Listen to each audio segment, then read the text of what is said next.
How to create an Apple ID on your iPhone. There are various ways in which you can create an Apple ID.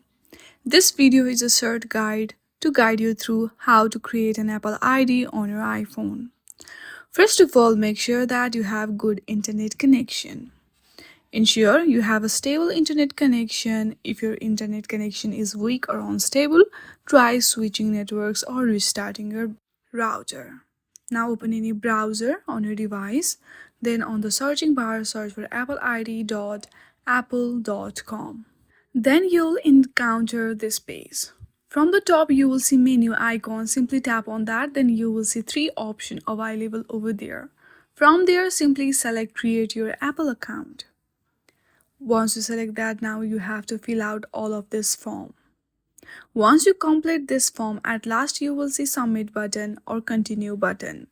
Simply hit on that and then you are good to go.